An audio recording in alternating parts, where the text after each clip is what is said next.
Good morning students. पिछले video में मैंने आपको लोकतंत्र, समाजवाद एवं प्रशासनिक संस्थाओं के बारे में पढ़ाया कि लोकतंत्र किसको बोलते हैं, समाजवाद किसको बोलते हैं और प्रशासनिक संस्थाएं जो हैं वो ऐसे समाज में किस प्रकार की होती हैं। तो चलिए उसी वीडियो को आगे बढ़ाते हुए हम इसको ब्रशअप करते हैं। लोकतंत्र मैंने आपको बताया, लोकतंत्र का मतलब होता है डेमोक्रेसी। डेमोक्रेसी का मतलब होता है लोगों या जनता के द्वारा किया गया शासन। इसकी सबसे सिंपलेस्ट डेफिनेशन मैंने आपको बताई, अब्राहम लिंकन ने दी है, जो बहुत ही फेमस है। Democracy means by the people, for the people, of the people. तो यहाँ पर निर्णय प्रक्रिया जो है वो हर एक व्यक्ति को पूर्ण समानता से होती है। निर्वाचन होने का एवं निर्वाचित करने का सबको समान अधिकार होता है। प्रतिनिधित्व का समानता होती है एवं जनता के सामने कई विकल्प होते हैं और निष्पक्ष चुनाव किए जाते हैं।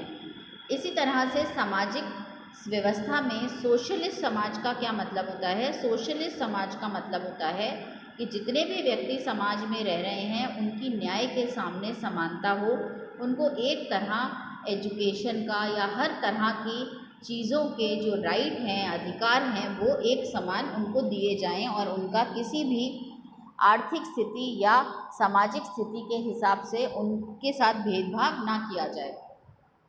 अब हम इसी टॉपिक को आगे बढ़ाते हुए मैं आपको बताऊंगी कि एडमिनिस्ट्रेटिव इंस्टीट्यूशंस इन समाजों में जो लोकतंत्र समाज हैं एवं सोशलिस्ट सोसाइटीज़ हैं उसमें किस किस तरह के उनके रोल होता है कि एडमिनिस्ट्रेटिव इंस्टीट्यूशंस का क्या क्या कार्य होते हैं। तो सबसे पहला कार्य है उनके जो असेंशियल फंक्शंस होते हैं। असेंशियल फंक्शंस मतलब अनिवार्य कार्य।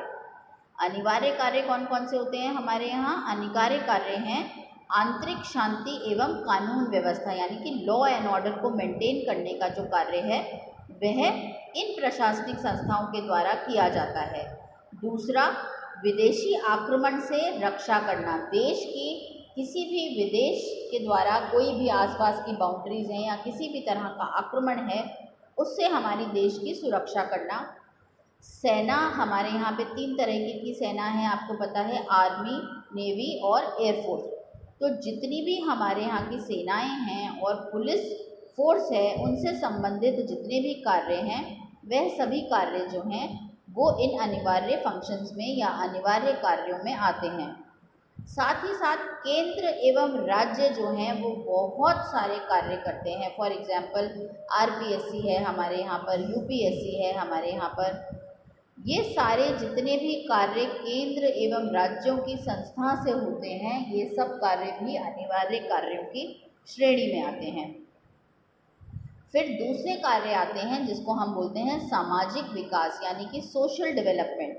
सोशल डेवलपमेंट का मतलब है शिक्षा से रिलेटेड जो विकास है, समाज के उत्थान से रिलेटेड जो विकास है, पिछड़े वर्ग का जो विकास है, कल्याणकारी योजनाओं के द्वारा जो विकास किया जाता है। ये जितने भी विकास एक समाज के कल्याण के लिए किए जाते हैं या पिछड़े वर्ग के उत्थान के लिए या महिला वर्ग के उत्थान के लिए या बच्चों के लिए या जितने भी सोसाइटी में व्यक्ति रह रहे हैं उनका एक रूप से या अलग अलग पृथक रूप से अगर उनके विकास के बारे में जो कार्य किए जाते हैं यह कार्य भी प्रशासनिक संस्थाओं के द्वारा किए जाते हैं। फिर तीसरे कार्य आते हैं इकोनॉमिक डेवलपमेंट के, यानी कि आर्थिक विकास के। आर्थिक विकास का मतलब होता है अर्थव्यवस्था का संचालन करना, अर्थव्यवस्था को चलाने के लिए सिद्धांतों का निर्माण करना और अर्थव्यवस्था सबके लिए समान रूप से बेनिफिशियल हो तो उसके लिए भेदभाव ना करना, उस तरह के रूल्स एंड रेगुलेशंस बनाना एवं योजनाओं का निर्माण करना और उन योजनाओं का अच्छी तरह से क्रियान्वयन करना, तभी एक समाज के अंदर आर्थिक विकास आ पाता है। इसी तरह से फिर है पॉलिटिकल डेवलपमेंट, यानी कि राजनीतिक विकास।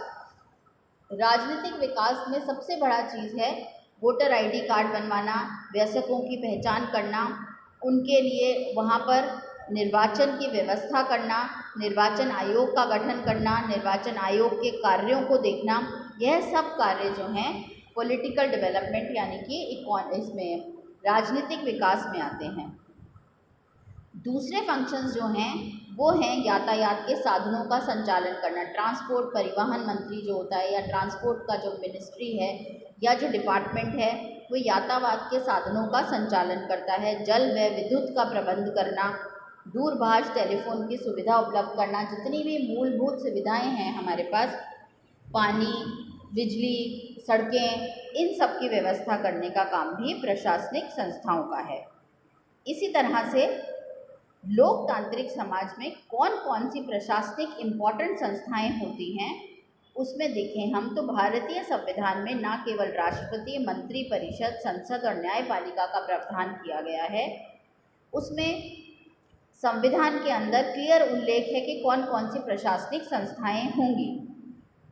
जैसे अनुच्छेद 312 में अखिल भारतीय सेवाओं का उल्लेख किया गया है कि Akhil Bharatiya all India services बनाई जाएंगी, और उसी के साथ इन सर्विसेज के अंदर रिक्रूटमेंट करने के लिए आर्टिकल 315 के अंदर दिया गया है कि एक यूपीएससी यानी कि केंद्रीय लोक सेवा आयोग होगा, और उसी की तर्ज पर, उसी के रूल्स एंड रेगुलेशंस के तहत जितने भी राज्य हैं वो अपने अपने राज्यों में पीएससी का गठन करेंगे, यानी कि राज्य लोक सेवा आयोग का गठन करेंगे।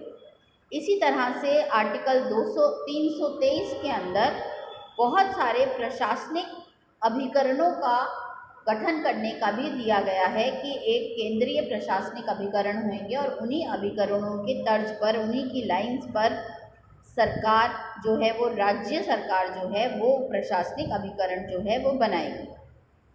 बहुत सारे आयोग हैं जिनके गठन के बारे में प्रशासनिक संस्थाओं में दिया गया है। फॉर एग्जांपल निर्वाचन आयोग, इलेक्शन कमीशन 324 अनुच्छेद के तहत बनाया गया, वित्त आयोग 280 अनुच्छेद के अंदर, राजभाषा आयोग यानी कि लैंग्वेज कमीशन 344 के अंडर,